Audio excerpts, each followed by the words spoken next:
Hello and welcome to the Sound Up Seattle podcast, your one-stop shop for all things Seattle and Washington sports. I'm your host, Tyler Cartwright, joined as always by my co-host, John Carey.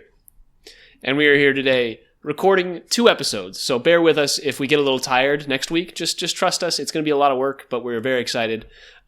Today, we've got for you a discussion on this most recent Mariners homestand. Or not homestand, it was at Astros. But mainly we'll talk about that, a little bit of White Sox discussion, but we just got to talk about the last week of Mariners baseball. We'll talk a little Storm because the Storm have actually been kind of on fire since last week. And then we'll get a little Seahawks discussion in next week, a little NFC West offseason grades, that kind of stuff. What we envision for the NFC West going forward is next week. So be prepared for that, get excited. For now, John, anything to say before we get started on this Mariners team? No, we're ready to dive on in. Let's do it. All right, here is some Coyote Picnic.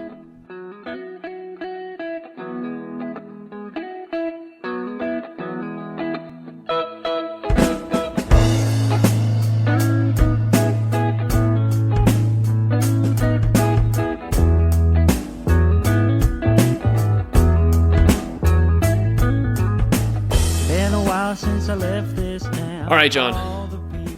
First things first, let's just talk about what happened. The Mariners go 1-3 against the Astros. They are now, that's the one, I wanted to say AFC West. That's American League West team that we are losing to in terms of our record against them. So that is tough just in terms of the morale of the team. They end up, we talked last week, and the second game of the White Sox series was in a rain delay, so we didn't get to know what happened in that one. But they went 1-1 the rest of that series, ended up winning it 2-1, obviously. Just give me your thoughts. What was going on through your head kind of over this last weekend and just about what happened in this Astros series?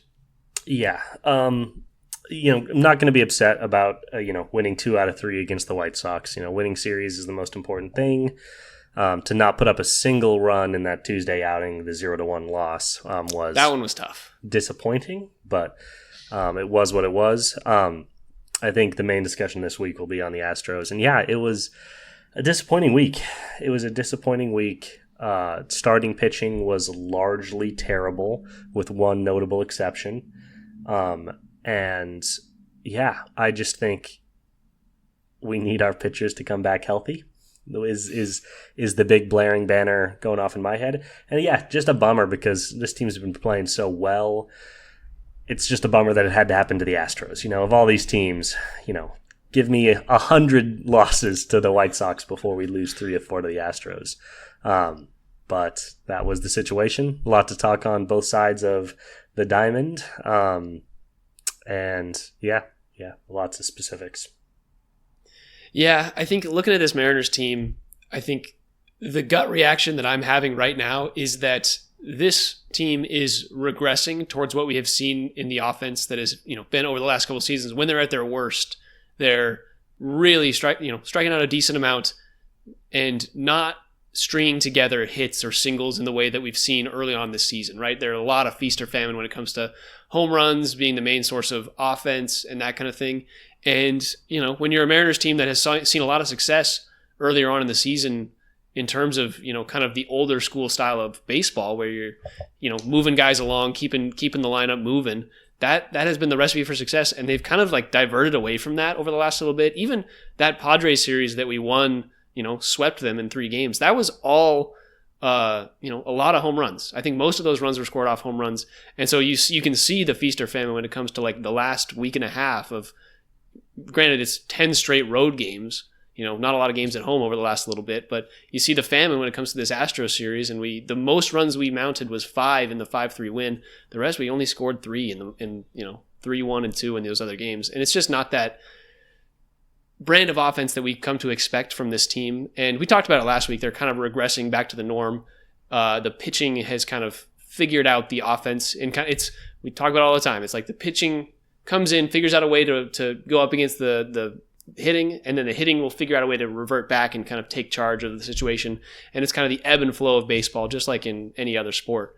And the Mariners are kind of on the downturn when it comes to pitchers reacting to them. And so hopefully they can get right. But this Astros series is not the best one for that. Yeah, well, and looking back at that Padres series and even going into the White Sox series, I mean, excluding that last, 6-5 Mariners win over the White Sox, it was 5 straight games where we allowed 1 run. So pretty easy to stack up wins when it's a 1 tally on the other side of the box score.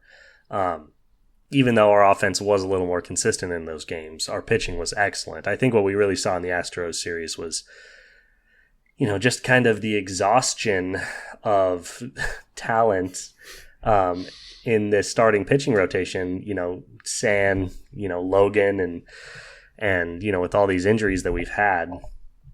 We're going to talk about Kirby coming back. That was a rough first one for him, but it's just a lot of overexposure on guys that, it's been kind of found money when they have success out there. Emerson had a okay start, I guess, and then I'm going to forget the names. We had Casey Logan Lawrence, Evans. I think, was one of them, and then I can't remember the name of the other guy that came in and started for us against the Astros. But was it a Logan Evans game? I don't remember. The 9-2-1 was that Casey the Kirby Lawrence start? And Logan Evans, yes. Yeah, the 9-2-1 was the Kirby start. Ugh, gross. Yeah, and it just guys we don't expect to see out there, and it has been hurting us. So, I guess Which side of the ball do you want to start with? You want to talk pitching or do you want to talk hitting? Because there's plenty to say on both.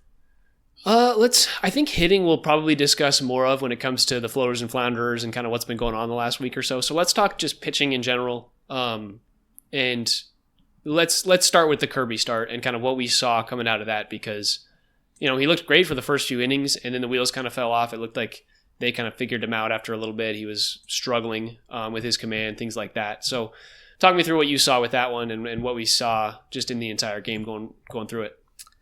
Yeah, well, he got shellacked for sure. 12.27 ERA coming out of 3.2 innings pitched.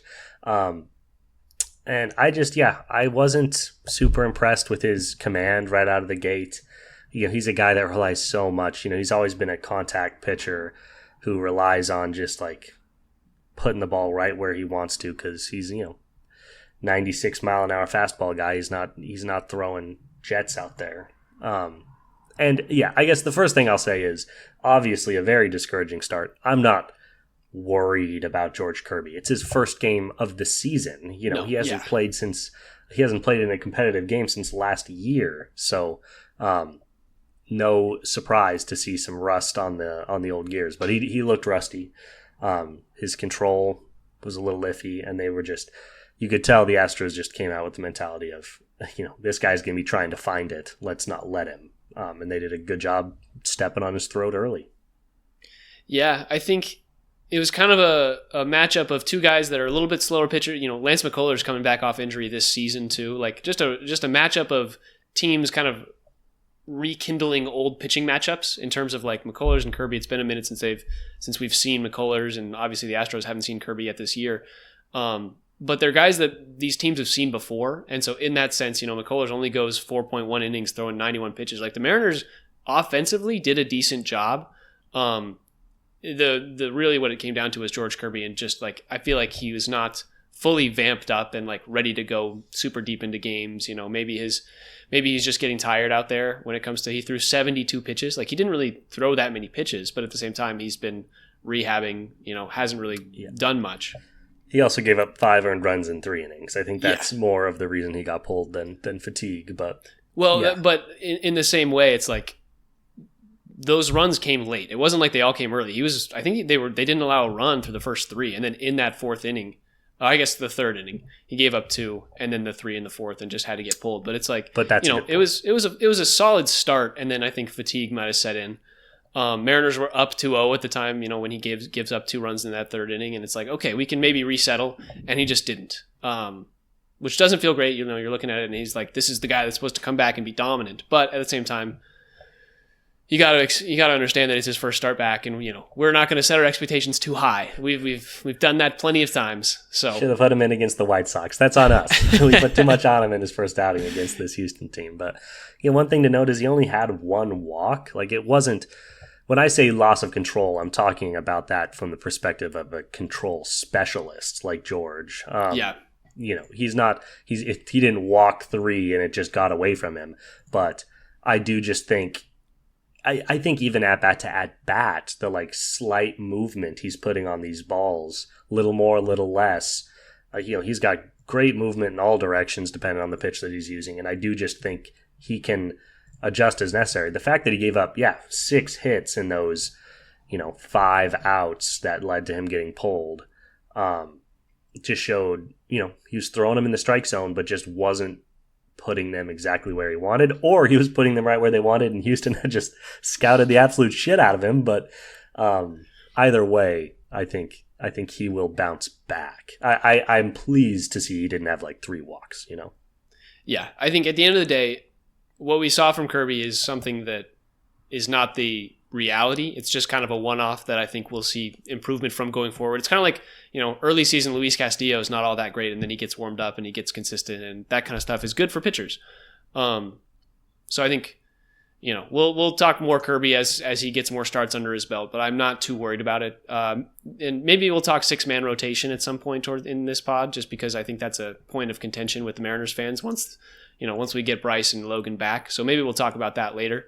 Let's jump into this next start. Emerson Hancock goes 6 innings, gives up 3 runs, and all around a decent start. I think you can't complain when Emerson Hancock gives you six innings and technically a quality start against the Astros team that has seen him before, and he's a guy. He's not a hard ace type pitcher, not a hard throwing guy. So pretty good, all things considered, from Emerson there. And I was impressed. I think I was impressed by Emerson in this game, and I will take back a little bit of what I said last week. I think he has proven himself. I'm going to do it. I'm going to rescind my hot take, and just say that he's been good. He's been really good. And here's my question for you: is Emerson Hancock our 6th man in a 6-man rotation, or is it Logan Evans? Like, where are you sitting with that now? And see, that's where this was always easier for me than it was for you. And here's the thing, because I want to give you credit where it's due. The problem with Emerson Hancock is 9 I'll say 9 out of 10 games, he gives you an outing like he did today, where it's, 4 runs through 6 innings, which is like not great. You don't look at that and say, oh, what an amazing job by Emerson Hancock. But what he did is he came in, he got the start, and he put the team in a position to have a chance. For a 6th starter, that's what you want. But, it's just, it leaves no trace of memory in your mind. When you look away from the box score, you forget all about the game. And then 1 out of 10 times, he gives up 7 runs in the first 2 innings and has to get pulled. And we wear out all our relief pitchers because he completely botched one. And those are the ones that stay with you. So over time, you feel like, oh, Emerson, always having these terrible starts. But 9 times out of 10, he gives you a perfectly adequate start. So yeah, I think he's a perfect 6th guy in a rotation. The fact that, once again, we're pitching him way more than we should because of the health of our starters. But, in an ideal world, if he's your 6th guy, I think that is great value. And he's so much more proven. I have so much more faith in him to make it through, 4 to 6 innings than I do with anybody else. Yeah, I can agree with that. I think he's like the Marco Gonzalez of this. He's not sexy. He's the Marco Gonzalez of this team right now. And when I look at him, I'm like, oh, Marco Gonzalez was like our number 1 pitcher for 3 years. Like that's where we were as an organization. Dark days. Yeah. And it's like having him now be somebody that I can look at and be like, okay, he's a great, 2 injuries 4th starter or a great 6th starter. It's like those things can be very good. And I think when I look at him and we've had this, plentiful supply of great pitching over the last couple of years, it's like, oh, he's not that good. It's like, no, this guy is actually decent enough to be at least a 4th starter on most MLB teams right now, like where he is. Yeah. And I think that's where I was a little too skeptical last week. He's like, we're so spoiled as Mariners fans right now. Yeah. We've had, I don't know, what would you say? You can't say that on the pod. It's so hard to say we're spoiled as Mariners fans and them not riot, when it comes to starting pitching, I think they've had, 4 straight years of like elite starting pitching. Yeah. I do think it warps your mind a little bit because it's like, oh, I'm over here looking at Brian Woo's stats right now, and it's like Emerson Hancock's a pile of trash. He's not. He's just there are 7 Brian Woos in professional baseball, and maybe 3 of them are on the Mariners. So it makes it hard to judge these mediocre guys. People forget the definition of mediocre. People think mediocre is an insult. Mediocre is a C, baby, and C's get degrees. And if your 6th guy is a C, that's a fantastic place. Yeah. All right, you just mentioned Brian Woo. Let's talk about that start because we have to. The guy has been, all things considered, like a Cy Young candidate this season. There's been some articles that have not mentioned him, and it's because we're the Mariners, and people don't like to talk about the Mariners in national media. But when you look at the Mariners team, Brian Woo has been carrying this pitching staff, and his last start was like not his best work, all things considered. Like he gives up no runs, but he gives up 9 hits, some CNI singles, like just kind of being in tough situations. But he still gets through it. He's 93 pitches, 6 innings, no runs, 5 Ks. Like it was like the quintessential like ace pitcher where it's like you don't feel all of your stuff is like that great, but you're able to just like work through it because you're good enough to deal with that. And that was like a quintessential game of a guy who's like on track to be a Cy Young contender this season. Yeah. And he can do it both ways, right? Like he can take on this touted Yankees lineup and give up only 4 hits and allow 0 earned runs, or he can have a game against the Astros where it's like, he struggles a little bit. 9 hits, that's the most he's allowed all season, but is able to just I love the like mental strength there of just, it is, it's hard when you give up a couple and you get in your head a little bit. I'm a little bit of an athlete, I dabble in sports. It's tough. As a spike ball player, you've been locked into that. You miss a couple spike ball serves in a row, man, and you just think that next one's going to miss. But I just think, his ability to kind of fight through, letting guys on base, putting himself in tough situations and to be able to dig himself back out of it. The fact that he allowed 0 earned runs with 9 hits through 6 innings, I just think is outstanding work. His savant page continues to be one of the sexiest things to look at in the world. Man, I'm bummed for him. He's 5-2 in 10 starts this season. Don't ask me. I don't make up how they decide wins and losses, people. I know though that doesn't add up to 10. But give me a break. And this was a loss. He allowed 0 earned runs through 6 innings. The team loses 2-1, and he gets a loss. It just doesn't make sense to me. So just a second loss of the year, but he continues to be the guy. Yeah. I can't say enough about what he's done. There was an article that came out today. I think it was MLB.com. Who they released kind of a little short clip of just like discussing what Brian Woo has done and what, we've talked a lot about his arm angle and how it makes pitchers or makes hitters see the fastball in kind of a weird way and makes it tough.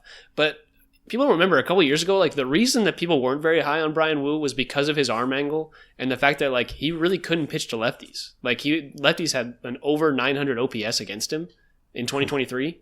And the last couple of years, it's sub 700, almost sub 600. The improvements that he's made with his changeup, with his off speed, with his sinker, like that is recognizable, and you can really feel it when you're watching him. Like he can attack both sides of the plate. There's no batter that I see that I'm like, oh, this guy is like ready to dominate Brian Woo. He feels in control of every situation, and it's just like, we've been spoiled, but it's like, oh, this feels like super, like something that we see all the time. But it's like, no, this is a guy that you need to appreciate because. Especially when we have him on, this kind of contract where he's cheap and he's doing what he's doing. It's a great thing to have on this pitching staff. Yeah, and it just this is a crazy thing to say, and I'm not just saying it to blow smoke. I was just thinking about this. It's like, okay, if you could either have Logan or Brian, you're taking Logan just because there are less injuries concerns. He's got the better frame and all these things. I'm still taking Logan for sure. But if you were to tell me right now, having watched what I've watched through this season, okay, we're playing in, Game 7 of the World Series tomorrow. They surprised us with it, but we're in it. You can either have Gilbert or Brian Woo pitch. I think I might take Woo right now. I'm just saying for one game right now, the way both of them are pitching, I think I think Woo's just dominating baseball.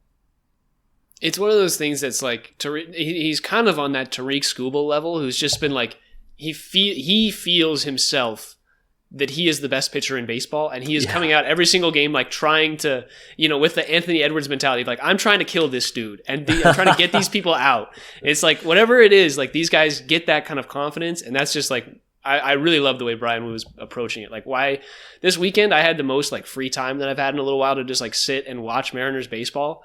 And it was so fun. Even, we lost the games that I watched, but to see Brian Wu just like go out there and shove for 6 innings is just so awesome. It's so fun to see. So excited for him and excited for this season. Definitely. All right, quick jump. We've been talking about pitchers for a little while. Quick jump to Castillo. 6 innings, gives up 3 runs, 9 hits, 6 Ks. Solid start from Castillo. Nothing too much to say there. He threw 114 pitches. Week. He's just like, he's ramped up. He's ready to go. He's in a good spot. Tough that kind of we lost it on the back end there with Legumina, but at that point you've used a lot of relief pitchers in this series, and it just Legumina is not our best stuff. Matt Brash coming in for 1 out is tough to do when it comes to like we throw that guy out there and he's got to come in for 1 out and he can't come in the next inning, or he can't come in to face 3. You can't go to Munoz because you're tied. It's like you're in just kind of a tough spot. So I understand throwing Legumina out there, but we, cost us a little bit there. Well, it definitely cost us. I don't understand all these rules about when you can and can't put somebody in. It's like, I don't care that we're tied. Let's not put Legumina in at the bottom of the 9th inning. Let's get 3 outs and go to extras. So, frustrating there, but a very, very solid start by Castillo. Same ERA as Emerson Hancock. Who'd have thunk? But yeah, he was very solid. This Astros team's playing well right now. They're coming off a bit of a slump, but putting together a nice little winning streak. I think they're within 2 games now. They closed the gap because we'd opened up a nice lead in the division, and that really just got eaten up. Yeah, it's 1.5 right now. I will say Texas and the Angels are 4.5 back. Currently, as it stands, it feels like Mariners and Houston are kind of in a 2-horse race, and we're a third of the way through the season. So like I say this all with a grain of salt, but I haven't seen anything from Texas. I really haven't. That makes me think that I think they're a team that they had that one awesome year, and then last year they were pretty mediocre, and people were like, okay, which of those 2 years is the norm? And from what we're seeing this year, it's like, okay, I think we know which year was the outlier, and they made an awesome run. Hats off to them. But it's starting to look like that was more of the aberration than the norm.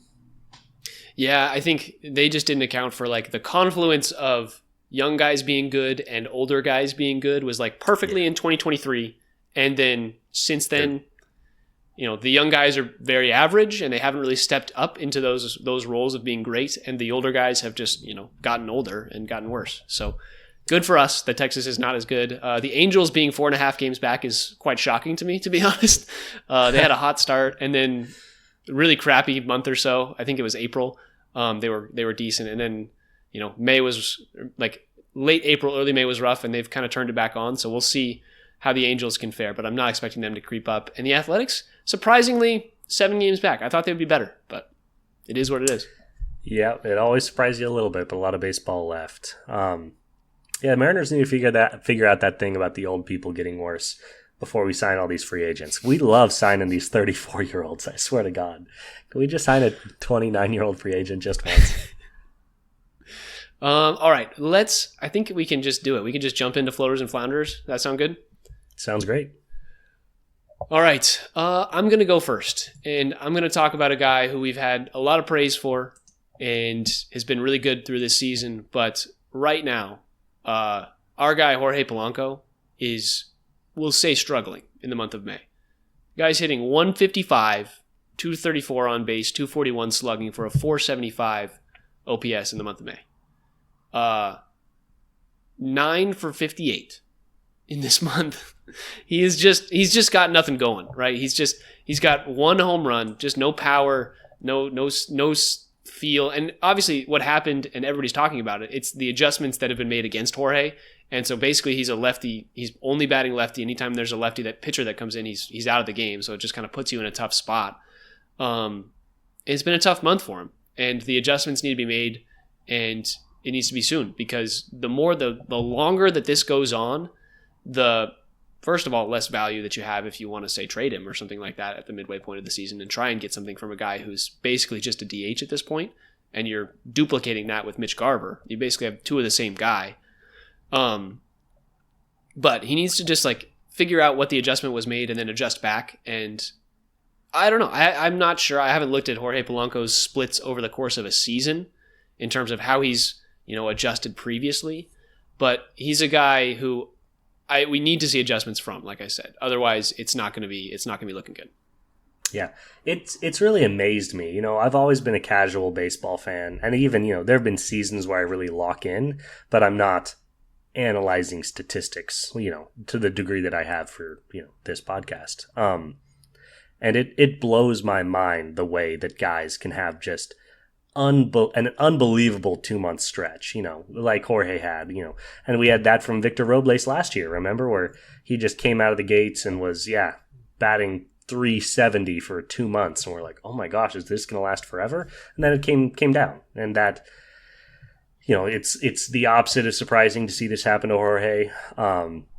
Obviously, I hope he can bounce back. He was so important to this team early on. He was, such a big part of this team's early success.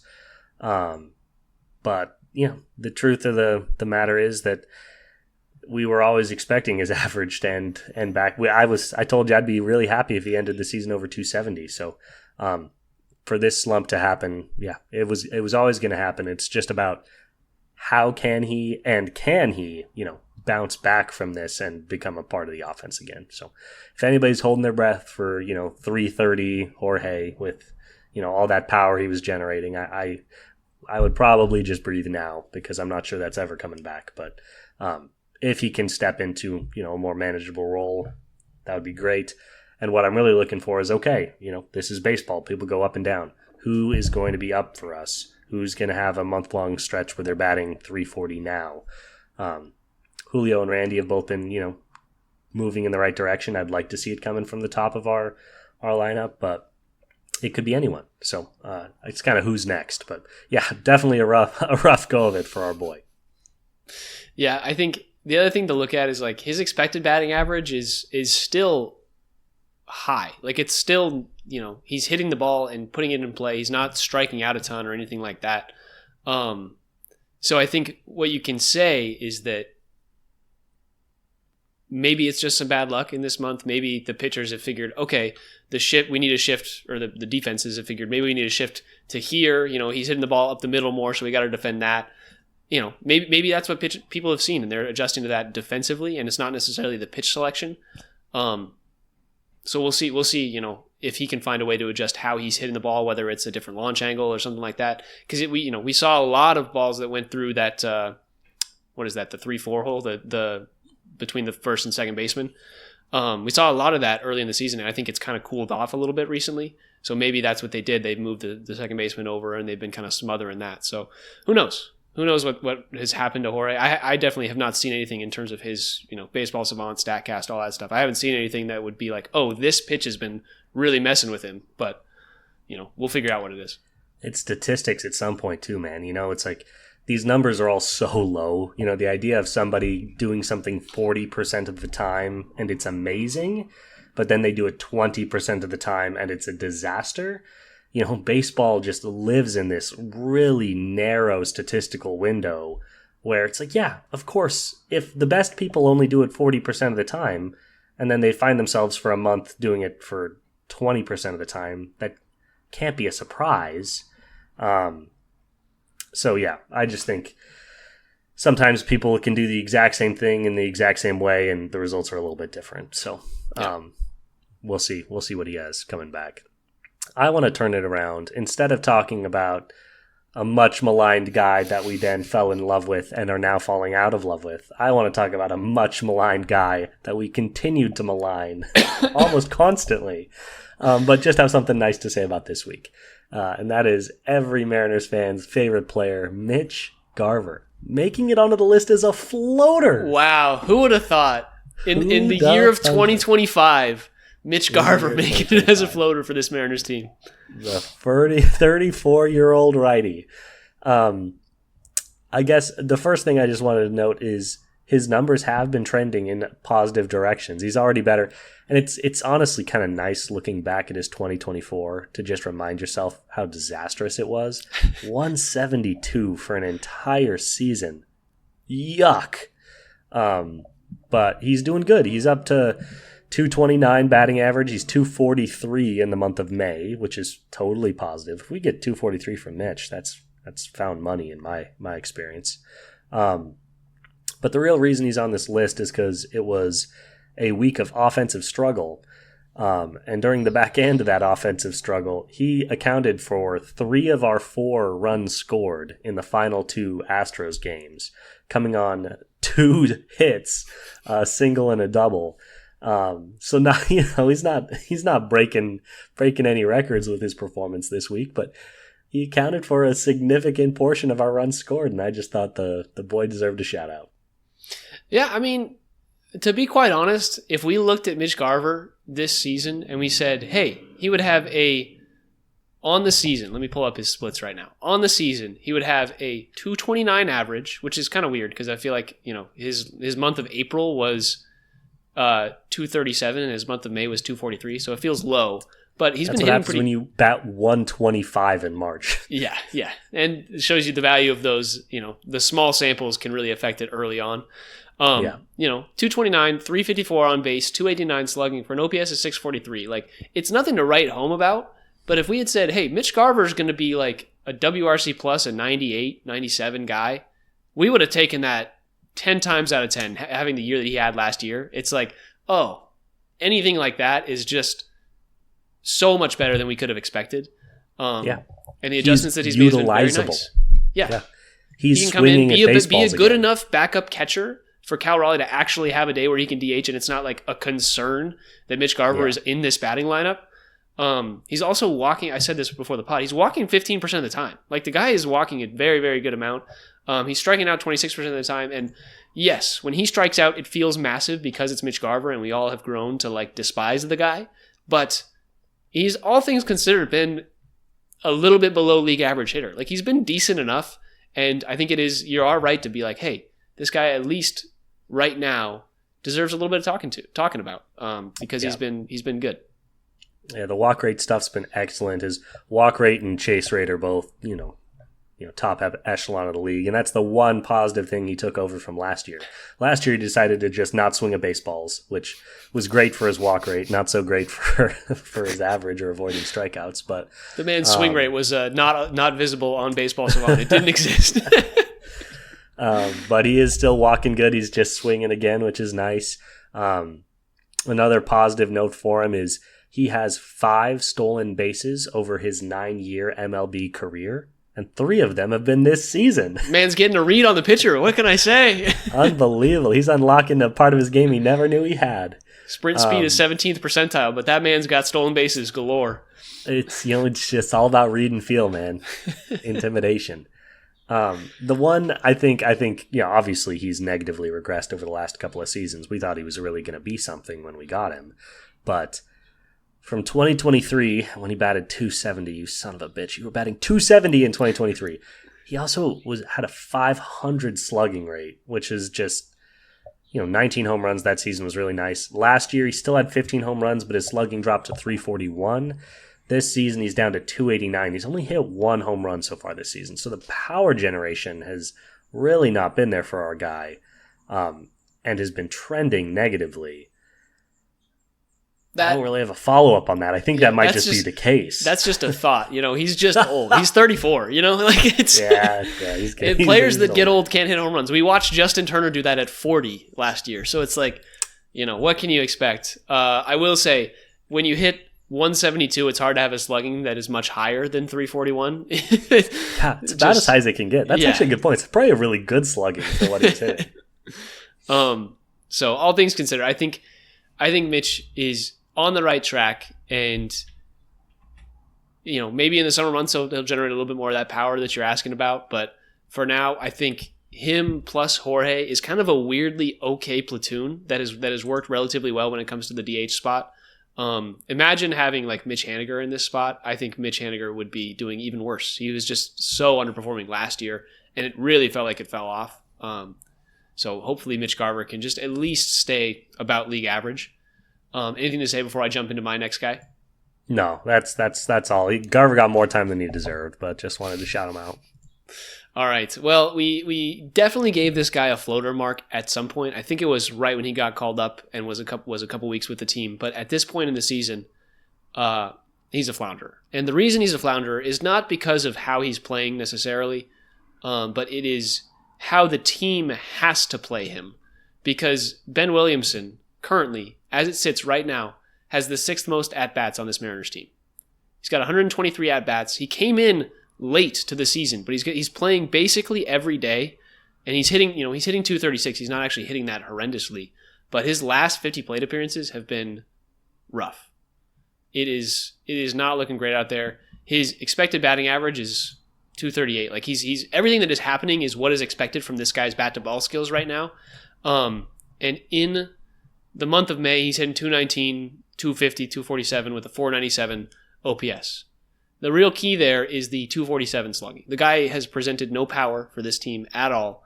And as a third baseman, defensive skills can get you to a good point. And he's done great defensively. Like the guy is an awesome defender. When you provide no power to a team that, as of right now, has been basically solely, or not as of right now, but recently has been basically solely the 3 true outcomes team, it just doesn't feel good. It doesn't feel good to watch Ben Williamson at bats right now. And I think that's the issue with him right now. I'm not saying he's done anything super poorly, but he's walking 4.7% of the time, striking out 25% of the time. It's like when he goes up to the plate, I do not feel like he is going to do anything productive with his hits. And whether that is him having to adjust to Major League pitching, whether that is Major League pitching having adjusted to him since he started, came up and was hitting 300 for a little bit there. He's just performing pretty poorly. And right now, he doesn't feel like a Major League player. Even though he's fielding great, he just feels like a fill-in that is getting everyday player at-bats. And it just doesn't feel great for this team. Yeah. You gave me the stat. What is he, 6th on the team in like plate appearances? Yeah. Which is, far too much for a guy. And I think I want to be clear because I agree with all your takes.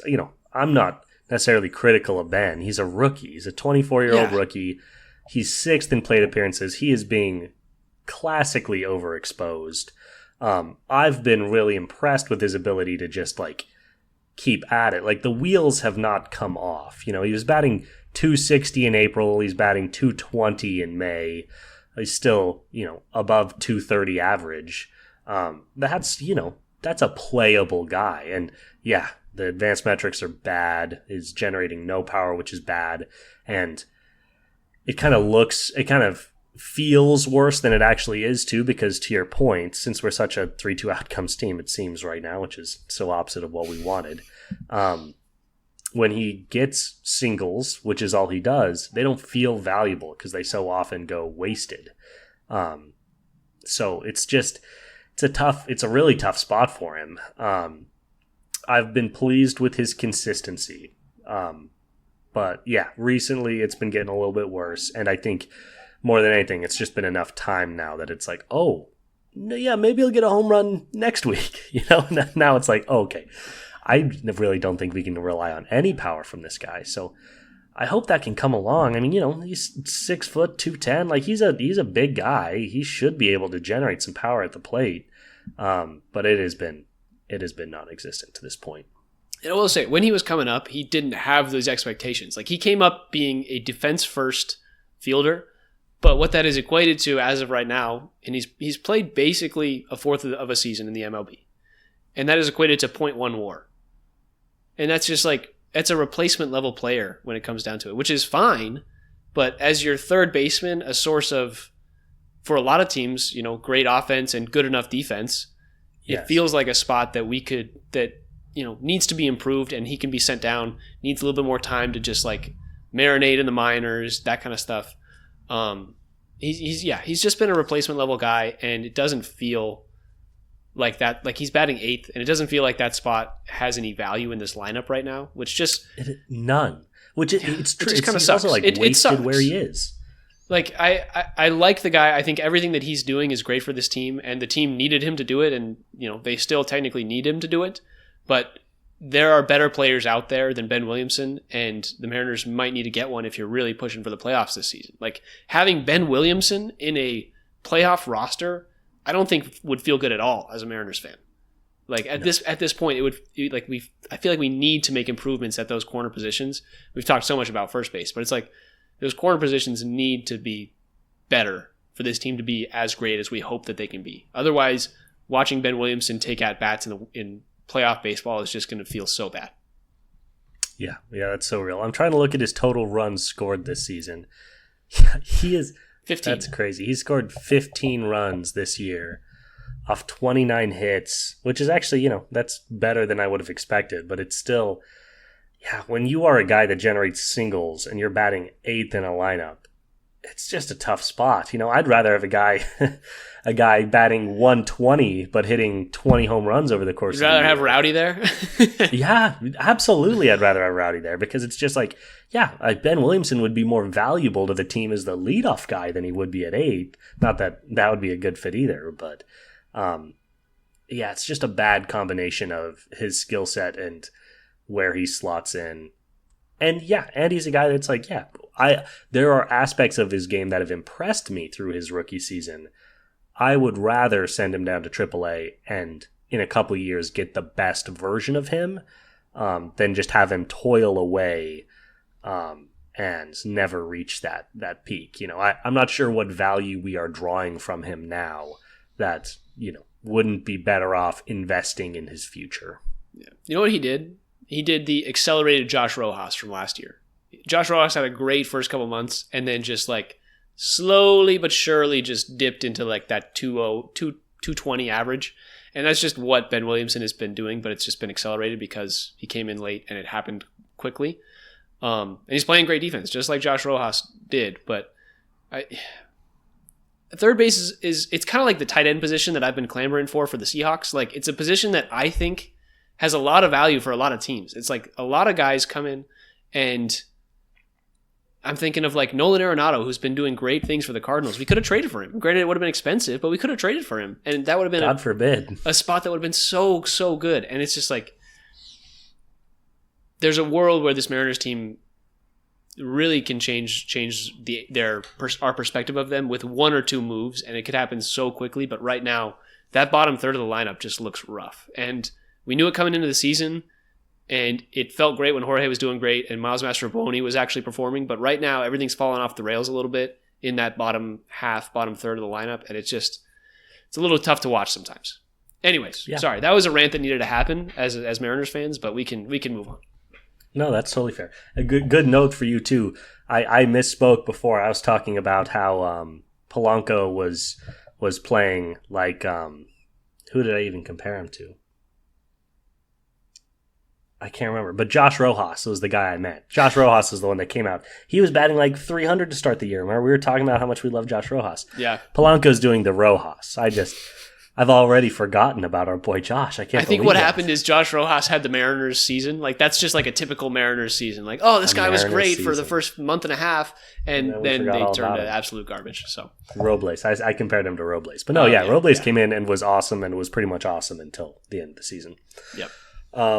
Okay, yep. I'll move on to my last floater, and this will be a relatively quick one because we touched on him last week. I just wanted to shout out Julio. He has been awesome. He's been really good. He's batting 276 in the month of May, up to almost 240 on the season. He has gotten 13 hits in his last 12 games, which I think is fantastic, and had a couple beauties. Had a big home run in that last White Sox game, and then had a 3-hit outing against Houston 2 nights ago. He's been really good. He's got 3 home runs over that same 12-game stretch. His defense has been excellent when he's not allowing the same home run over him twice against the Yankees, which we don't have to talk about. But yeah, I've been loving the improvement we've been seeing from him as the year goes on and he gets warm. we're talking about guys, okay, who's going to be the next guy that bats 330 for a month? And look out for June. Julio is my not very hot take, but I'll call it a hot take anyway. No, Julio's been Julio. Like he's just been like exactly what he's done the last few seasons, which is a little bit slower of a start, and he's picked it up since then. 276 in the month of May. Go for it. Sorry, go ahead. No, it's all you. I was just going to say, nice to see he already has 9 home runs on the season. He had only 20 last year, was a real regression, but already 9 on the season. His slugging is already 10 points better than last year. And again, we're just reaching the point of the year where we expect him to really start increasing. So I would not be surprised if he could get close to that 32 home run mark and that 485 slugging we saw in 2023. Yeah, I think he's kind of at a point now where the expectations of him, I can't tell if he performs better with expectations or without, and he's playing with kind of a little bit of relaxedness, I guess. But it's like, for the majority of the early part of the season, everybody else was kind of performing, right? And we were winning those games. And now that everyone's underperforming a little bit, it's like, oh, Julio, you got to step up now. And he's kind of doing it. And whether he needs to feel that pressure or it's just kind of a delay or what is happening, I'm not really sure. But I've been really enjoying just watching Julio get hot. So it's been a good little run for him. And I'm hoping that can continue into June and the later months, and we can watch him just, hit balls over the fence like we're used to. Totally. And it's worth noting that, the one thing he was doing to start this season was he was walking at a much better rate than we've seen previously.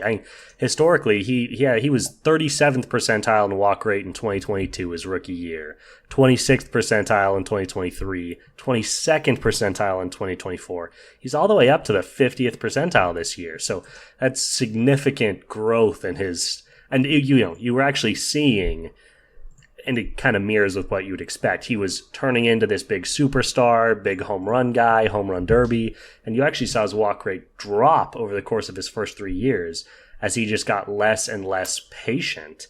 And I think last year that kind of culminated with some, diminishing returns where it's like, oh, he's hacking more, but he's actually generating, significantly fewer home runs.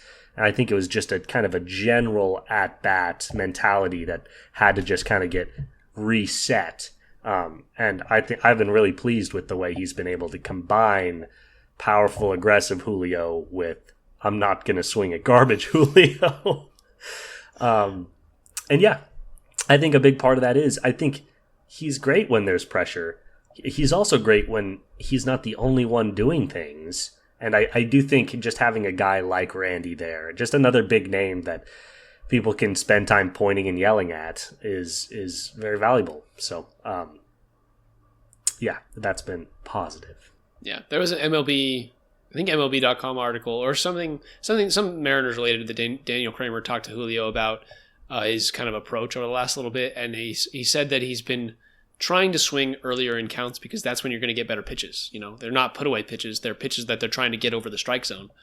And so, we've seen the benefits of that, and Julio's done a great job. So props to him, props to the improvements that he's made, props to Edgar. Honestly, Edgar's done a great job with Julio, I think, over the course of the last little bit, and just in terms of his confidence and his poise, I think, at the plate, I think is a good word for it. Just like his ability to stay focused and locked in and, that kind of stuff. I think he's done a really good job with that and the approach of the guys on the team. So all good things there. Still so crazy to think about. I have to remind myself all the time that Julio's 24. Like if I would have covered that up and you would have asked me, I definitely would have said like 26 or maybe 27. Yeah. He's still 24. He's younger than Ben Williamson. It is crazy. Wild.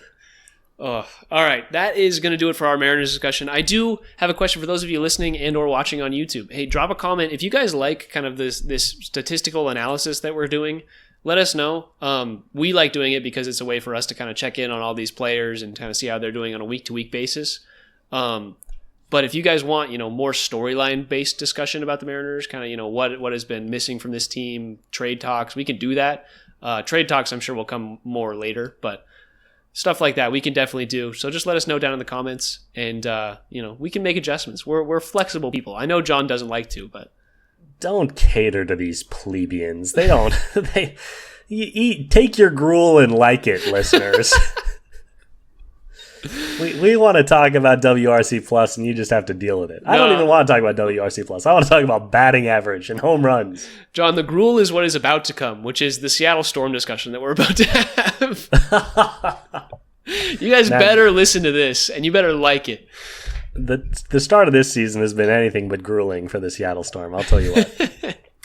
Confusing start to the year after getting absolutely smoked by the Mercury, which we noted, and their nice win over the Wings, which we also noted. 2 straight wins, including a rematch victory over the Mercury, which makes that 22-point loss go down a little smoother, and then a 20-point thwacking of the Las Vegas Aces, looking across at our former superstar point guard, Jewel Lloyd.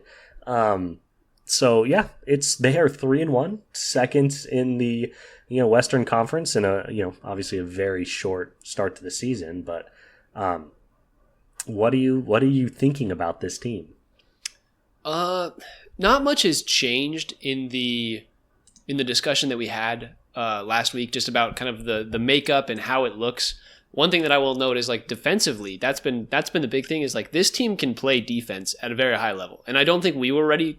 We like really knew that. We knew that they were decent enough last year, but watching them and just kind of how they tore apart this Aces team, that they held Asia Wilson to 15 points. And like Jewel Lloyd, I think, had 14. Like they held their, 2 people who are scoring in the mid to upper 20s every single game to sub 30 combined. It's like that's really good defensive stuff there. And another note from that game is Dominique played 12 minutes, like had an all around better game, most she's played so far. So we're seeing some nice steps made in the right direction for the Storm in terms of, do we think that they're a championship caliber team? Probably not. But there's a world where they're kind of the defensive stalwarts of the WNBA for a season, and we see, market improvement from Dominique over this season, and she really learns a lot from Gabby and Ogwumike and things like that. So I'm excited for what has happened over the last little bit. They're currently playing the Lynx right now, and they're down by 11 in the middle of the second, but we don't have to talk about that right now.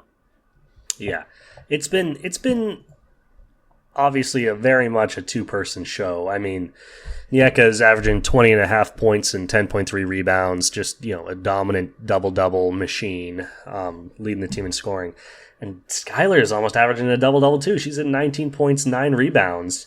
So those two, our old wily vets, have just been completely dominant. And then the one thing I will say about the rest of the role players, beside the defense, it's a good note on the defense, has been really, really good. But offensively, none of the role players are necessarily standing out in terms of their scoring or anything like that, but the 3-point shooting has been very nice. The team is shooting 38% from 3 on the year. Yeah. They don't put up a ton of them, only, 16 attempts a game, but they're shooting it at a really good clip. I expect that number will probably go down over the course of the season, but a very encouraging start from the 3-point line, particularly considering we lost Jewel in the offseason. My question for you, because I do think we've seen enough that this team is better than I thought they were going to be. Essentially they lost what we considered to be, all-star caliber guard in Jewel Lloyd and turned that into the number 2 pick, which I thought was very smart. That number 2 pick is very raw. It's nice to see she's up to 7 minutes per game, but still just not getting a lot of run. She's incredibly young. No pressure on Dominique. Take your time to become the player we need you to be. But we essentially turned that all-star caliber player into not much in terms of on-court production right now. And we are surprisingly good. Do you think this is sustainable? Do you think the loss of Jewel Lloyd is opening up some opportunities for the rest of the players? Do you think this is a total red herring and it's all going to fall apart over the course of the year? Where are you at? I think it's pretty sustainable. I'm gonna be honest. I think you said Skylar Diggins had 9 rebounds. She actually has 9 assists per game. That's what I said. Did I say rebounds? You said rebounds, and I knew what you meant, but I just wanted to make sure that was clear to the audience. Damn it. She's got 2.8, like a little under 3 turnovers per game. Like the assist to turnover ratio for Skylar Diggins has been awesome. Like that's kind of the thing that you want out of a point guard, especially in a team like where the Storm are at, is just like somebody who can control the pace of play and is kind of like the Chris Paul from 2016, like is able to perform and do great things. Maybe a little older Chris Paul probably, but is able to perform and do great things and just be kind of the leader on the court when it comes to handling the ball, dishing the ball out, and getting assists, that kind of stuff, and spreading the love. And that's really nice to play with for Dominique, I'm sure, in terms of just like a player who she can trust to make her opportunities the best that they can be. And I think that this Storm team, in terms of how good that they can be going forward, it's like, depending on how good Dominique is at absorbing that information and playing with a point guard as good as Skylar Diggins, is like that could be a really good benefit, and it could happen very quickly. It could be the point of a Victor Wembanyama's type season where it's like Dominique comes in and by the end of the season is like potentially all defensive play, not necessarily what we expect from her, but it's like she could be an all defensive player with her size and everything like that. Like all of the pieces are there for her to step in and be great right away as what we expect from her. And I think that's the key, is like, don't expect too much, but there's also like a world where Dominique really steps in and is right away great. So we'll see what comes in there. Yeah, it's 100% right. And Diggins, I'm not sure. We've talked about her a lot and given her a lot of positive press. I'm not sure we've ever necessarily given her the credit she deserves as like a Chris Paul level scorer that really wants to be a distributor and is just excellent at it. She's at 19 points a game, but I'm sure she'd love to be at 12. She's just taking what she needs to take. And her ability to distribute the ball efficiently without creating turnovers is awesome. Just so valuable. Their defense is awesome. They're second in the WNBA in points allowed per game. They're second in blocks per game. The idea of Dominique kind of growing into that, the fact that we have, the next, the female Victor Wembanyama, who isn't, necessarily even ready to play yet, and we already have the second best defense in the sport, is really encouraging. We're also second in assists. And obviously that's, largely headed thanks to Skylar. But I guess the big teeter-totter of the direction of this season that I still haven't decided which way it's going to go is, I think there's a real chance that, Jewel Lloyd, even though she's excellent, that, my one complaint about her, particularly last year, was, she put up a lot of shots and did not shoot the ball at a very high percentage. And I thought that we needed that kind of crunch time. We just need somebody that can create their own shot. But I think Skylar's doing a great job of being like, no. I'll get somebody a good shot. And if I can't get anybody a good shot, it means I will be able to get myself one. So that hasn't been an issue. And there's a chance that there was a little bit of just addition by subtraction in terms of, clearing up that backcourt a little bit. But then on the other hand, I could definitely see it this season. Our best two players are both, past their prime, getting older, and this thing kind of just falls apart as the season goes on. So that's the kind of internal debate I don't have an answer for yet. Yeah, I think we'll see as things move along. What is that? They play 44 games, I believe, so they're almost 1/10 of the way through the season. And it's not that much. That's not that a much funny sample. way of saying they played 5 games. Yeah, it's not that much sample. So a couple of people that we haven't really talked about much, Gabby Williams and Ezzy Magbagor, we talked about them a lot last season, and I feel like they haven't even really stepped into their role to the level that we expect them to. So I feel like this team has kind of another level to reach as well. So I think we'll see that come to fruition here soon as well. I don't know. I'm excited for the Storm season. I think it's going to be fun to watch them adjust as things move along. Maybe they make 2 blockbuster trades, 3 blockbuster trades halfway through, and we're just like, what just happened? Who knows? This season can go so many ways, and that's what's exciting about this Storm team right now. Agreed. And just speaking to those 2 players, because I do think you're right, those are our probably 3rd and 4th most important players. Gabby's scoring has been solid, but she's just not doing a ton else. I'd like to see her a little more aggressive on the board. She's so huge defensively, though. She's so huge on the defensive end. But you're right. Hasn't done much rebounding and assisting. Yeah, Ezzy's been awesome on the board. She's averaging almost 8 rebounds a game, but her offense is not where it was last year. And I'm very optimistic that it'll come along as the season goes on. But, to have her work alongside and to spell Onyeka as kind of our focal point down low is, I think, a huge part of this team and what it can be. So I'm expecting more from both of them on the offensive side, but particularly Ezzy, I've got my eye on for there's a lot of ceiling above where she's been playing. Yeah, I agree. Exciting stuff for the Storm. We'll continue to monitor them, see how they're doing throughout the season. But for now, I think, is that it? We got to record another section of the pod, so we gotta keep going. But for this episode, I think that's it. Unless you got anything else to say. I'll just say the Sounders beat Dallas 1-0 on Saturday. Bouncing back from that stalemate with Portland. So slowly, they got to recover your good faith after that 4-0 loss to LAFC. We don't have to bring that up. All right. Well, for John Carey, I'm Tyler Cartwright, and this has been the Sound Up Seattle podcast.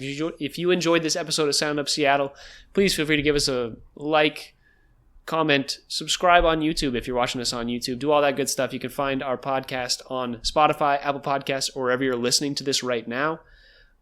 You can find Sound Up Seattle on Twitter, TikTok, and Instagram at soundupseattle@gmail.com. You can find me, Tyler, at TyCart50 everywhere it's important. And you can find John. I finished Skyrim, man. I'm alone. I knew it. The Skyrim season was over. Room. It's tough. Whenever I finish, it's always it's like, oh, I gotta finish, and then I do, and it's like, oh man, what now? And that's just life, I guess. Just kind of going in circles and circles and just trying to find whatever that next kick is. So, yeah, that's where I am. Wow, way to really. What now is you do laundry. That's the thing that you do. That's a good call. I do have to do a lot of laundry. That's the cycle of life is, I got to cook a meal today and every day for the rest of time, and I also have to do laundry once a week. And John will play Skyrim next year in May, just like he always does. That's just how it is. It's a great month to play it, man.